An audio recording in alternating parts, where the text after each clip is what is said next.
one of the problems of that is facing not just the publishers, but developers as well, patents. Some of these companies own patents on certain types of things, and it's a crunch. And I've got an article here from Park Place that is basically talking about how the patent gatekeeping by certain companies is going to be a problem going forward because it's limiting the evolution of certain game styles and gameplays, but it's also these companies that have them, in some cases, aren't doing anything with it. And I think you might know where I'm going with this. So we'll start with this right here. Nintendo patent power play. Is this the end of creative freedom for developers? The gaming industry stands at a critical crossroads, one where creativity, and innovation are increasingly threatened by corporations seeking legal dominance over fundamental gameplay elements. At the heart of this issue lies the unsettling reality of the gameplay mechanic patent, a trend that began when Warner Brothers secured exclusive rights to the Lord of the Rings Nemesis system that has now intensified with recent Nintendo patent of core creature capture mechanic, i.e., the Pokeball. And I guess it'll explain the Nemesis system here. Yeah. These actions not only reshape how games are developed and played, but also raise urgent questions about the future of an industry that has long thrived on freedom, experimentation, and the joy of invention. The first domino, Warner Brothers and the Nemesis system patent. In 2014, Middle-earth Shadow of Mordor, a game published by Warner Brothers, introduced the Nemesis system. It was a groundbreaking gameplay mechanic that handled interactions with enemy NPCs in a way that felt unique and tailored to the player's experience. This system was later patented by WB, and the patent remains firmly in their hands to this day, and they don't do anything with it. They used it again for Shadow of War, but they don't do anything with it. They haven't used it in a decade in any other games. No other games. None. And it's an outstanding system where, as it describes here, and here's a picture, when you kill an NPC orc or enemy, you do something to him. Like this guy right here got maimed. He got beat up by you at some point, and he comes back all effed up and stronger. And they have all these different mental breakdowns, and they all change this and that. And they'll hunt you down. So they didn't take advantage of this. And nobody else can because they put the patent on it. And they'll explain it more. By patenting the Nemesis system, Warner Brothers effectively made it impossible for other game developers to use or replicate it, even accidentally. Now you might argue they created it, so they have the right to patent it. While that's true to an extent, the Nemesis system, despite being innovative, was still a gameplay mechanic. There's always a risk that similar systems could be developed independently by other studios. They're either intentionally or coincidence. But that's not the real issue here. The problem is that Warner Brothers opened the floodgates to one of the most crippling challenges game developers could face, patenting of gameplay features. Before we keep going, Devil, how do you feel about this concept right now? In terms of, because since we're talking about these large companies, they're not doing anything. This plays into it, don't you think? Oh yeah, because I love the idea that I didn't get to play this game, but I love the idea that if you fight like certain creatures and you don't end them, if they had like a vendetta. Yep. But not just that, like, but you could actually have a level of vendetta, like that they will attack you the second they see you. Out of They'll nowhere, hunt too. you if You be doing shit and then boom, they'll jump your ass. I've had it happen to me. Yeah, if you're in the area all the way up to a level of vendetta where like they will hunt you. You can't get away from them because you're their only goal. Wherever you go, they are going to try to get you till you end them type thing. I think that would be awesome on so many games. But it's not just Warner Brothers. As the article says, it's Nintendo. Most recently, in 2024, a game called Palworld was released, quickly taking the world by storm. Yes, we were all palling it up. Often referred to as Pokemon with guns, it became immensely popular. Certain gameplay aspects were strikingly similar to Pokemon series, particularly the mechanics for capturing creatures in the game as pals. This process involved defeating the creature and then capturing them using a ball-like device, much like a Pokemon ball. Yes, it was a pal ball. And Well, I never got what obviously, they expected you to do without I know. beat them with a brick. I mean, of course you're gonna have to throw some kind of container element at them. It's freaking stupid. Yeah. To provide some context, Nintendo has been releasing Pokemon games for decades. However, recent titles in the series have faced heavy criticism for being poorly optimized, riddled with bugs, and lacking key features. Yet, everybody still goes back for more. Many players were yearning for a truly open world Pokemon game that could meet modern expectations. Palworld filled that gap, delivering an experience that players eagerly embraced. At its peak, the game boasted over 25 million active players with a record 2 million concurrent players on Steam alone. Yes, we were there. Palworld's success effectively embarrassed Nintendo.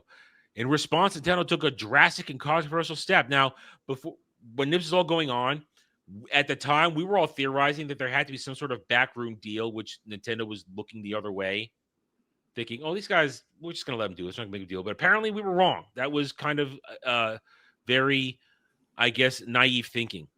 In May 2024, Nintendo and the Pokemon Company filed several patent applications related to gameplay mechanics involving the capture of creatures using spherical objects. These patents were officially approved between May and August 2024. So Nintendo's being a bitch. Yeah. That's spite. That is spite If that somebody made a game that was catering to customer desires instead of putting out the same old slop every couple years. yeah. What Palworld should do is if it's coming to the thing, just change the shape, make it a square. You Yeah, know, you throw a square or a diamond shape or make some make shit it at an them, you oval. know. It's not a circle, Yeah. an oval, or Yeah, or some ring like a frisbee, a catch make it a frisbee, you boomerang. know. Make it a boomerang. That'd be cool.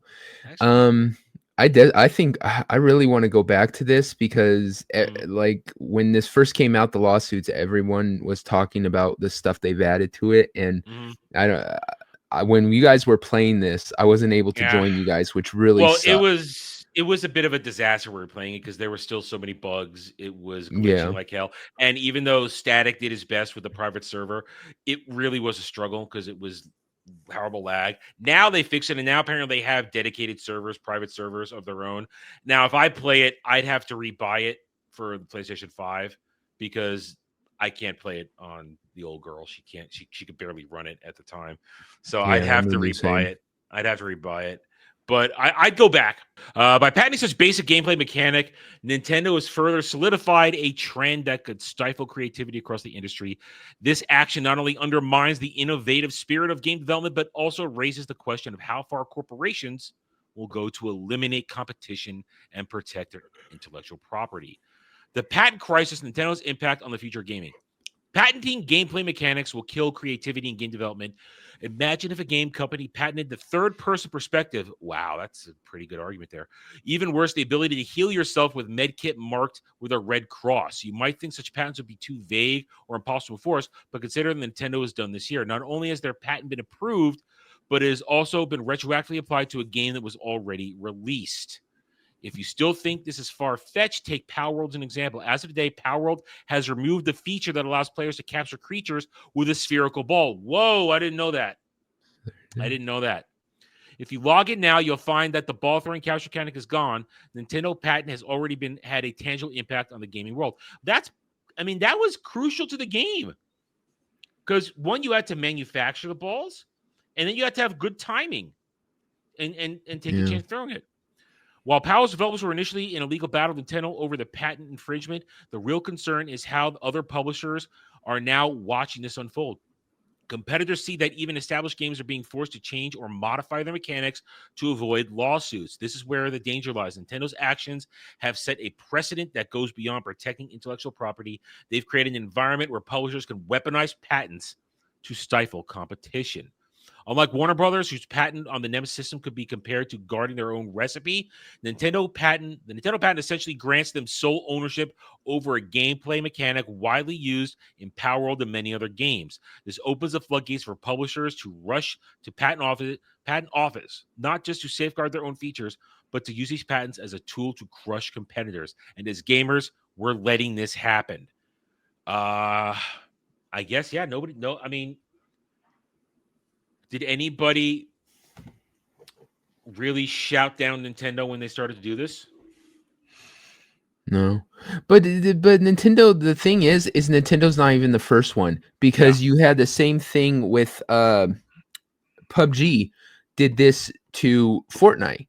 They got pissed that Fortnite was so much more successful than PUBG because that time they were, their battle royale was they owned it, and then Fortnite came in, took some of the fucking market as far as that goes, and they got so pissed, so they tried to get them for people dropping in with umbrellas. They said that they had the parachute in function covered, and so they couldn't do it. They can't have characters jump out of a plane or a bus and parachute into battle. That was their function type thing, and they tried to get it enforced. So they're not the first one to be dicks, Yeah. essentially. But Nintendo has a lot of power. They have a lot of Oh muscle yeah. because they're Nintendo. Hi, Samuel. Hi. You want to weigh in on this at all right now? I take issue with the statement that it says this is going to stifle creativity. I think, if anything, it'll spur it Really? because they're going to have to find other ways to do these things. I could see that as a path. I mean, think outside the box, so to speak. Yeah, I mean, if you can't use the little Pokeballs and shit in Palworld, which is not a Pokemon property, right? Then the mechanic is still in the game. All you got to do is find a new way to package it. Yeah, you're not wrong. You're not wrong. And Sam should be able to pan this shit because he's been throwing shit at girls and catching them for years. I've been catching something. You usually need a prescription to get rid of it. It's a cream. Just walks up to a girl and just gotcha. And as gamers, we're letting this happen. Will they go after smaller games? Probably not, at least not initially. But imagine an indie game becoming immensely popular like Palworld, Stardew Valley, Minecraft, Among Us, or others that succeeded because they were genuinely good games. Now picture a larger publisher noticing this indie game's growth and patenting a gameplay mechanic similar to one used in those games. If the patent is approved, as Nintendo's was, they could retroactively force the indie developer to change or remove a core feature, effectively crippling the game. This trend will stifle creation of new IPs and destroy the innovative process that drives the gaming industry forward. Developers will now have to constantly worry about infringing on patents they may or may not even know exist, creating an environment of fear and uncertainty. As a result, the indie gaming landscape, which has been a source of creativity and innovation, will suffer and potentially die due to publishers' ruthless and short-sighted patent infringement lawsuits. That's some fear mongering. That's a little. Well, I mean, listen. Park Place is known for going very black pill on stuff. Yeah. They do not look at the brighter side of things. Let's be honest. Look at the automotive industry, right? Mm-hmm. Like how many different kinds of or how many different companies out there are making cars, and all of them are essentially using the same product, right? There's a base thing there. You got an internal combustion engine, and it sits in a chassis that's supported by 4 fucking wheels, right? But everything else is they've got to find other little ways to do this sorts of things. Like Hyundai's, for example, got headlights that pop out of the vehicle in order to change the bulbs. Nobody else does that, as far as I know, besides Korean cars. So all these little, or even look at the film industry prior to the 1990s, right? All of those practical effects, right? All of those innovative ways when they had no money, no budget, no materials, they had to figure out how to do this shit on the fly, and so it forced them to be creative with their budgets and with their materials. And sometimes you get some really great shit out of it. Yeah, sometimes you get shit too, but that's part of the process. I think this is actually good for competition. I think it can have both effects. I do think it'll spur them to be more creative, but at the same time, what if the first person to ever stick lamps on the front of a car all of a sudden patented the freaking the headlights, and every single car on the road now is illegally driving around without headlights? Like, it just, to me, it's kind of shitty. Not to mention, this is going to be a tactic they're going to use to try to, like the article says, stranglehold indie games. We were just talking about how indie games are essentially becoming the future of gaming because the studios are such shit. This is a way for the studios to essentially strangle out their competitors and continue to make shit, because they're not going to strangle out their competitors and go, well, we're going to learn from our mistakes now. No, they're going to strangle out their competitors and say, now you have no choice. All you can play is our shitty games. So here's our shitty games. I mean, It yeah, can be that's a double. possibility. That's definitely a possibility. But I'd say that the answer to that lies with the consumer. You know, like if you see these big AAA companies going around and squashing all the little guys, support the little guys. Fuck the big AAAs. Make them feel it. But like I said, that's if you can. If they're strangling out every single game these people are creating by, taking up every single thing. Oh, you can't do this. You can't have a health pack. You can't have a health med. You can't have this. You can't have that. Because they're all patenting all these things. Then, like I said, what kind of games are the indie games going to be able to come out with? Anything fun? Well, yeah, you're right. Yeah, but at the same time, I'm looking at this and I'm just like, if the big companies decide to go ahead and do this, they decide to eliminate all the competition, and in doing so, they end up, obviously pissing off a sizable portion of their customer base, right? Because that will happen. If they this could be the end of the gaming industry if it goes far Oh, I enough. agree. People Yeah. will stop supporting the AAAs and nobody will be making independence because they can't because of legal fucking strangleholds. Then that's it. Then people will find something else to occupy their time with, and those companies are going to be out of a job too. This is absolutely stupid on their part. If It's Yes, a cutting your they can, nose off to spite your face is yeah. what it is. If No, it turns into that. If it turns into that. Thanks for watching, everyone. If you enjoyed the video, hit that like button, subscribe to the channel, check out my gaming channel at Renaissance Nerd Arcade, and follow me on X Twitter under @TheRedNerd. Thanks again for watching. Take it easy.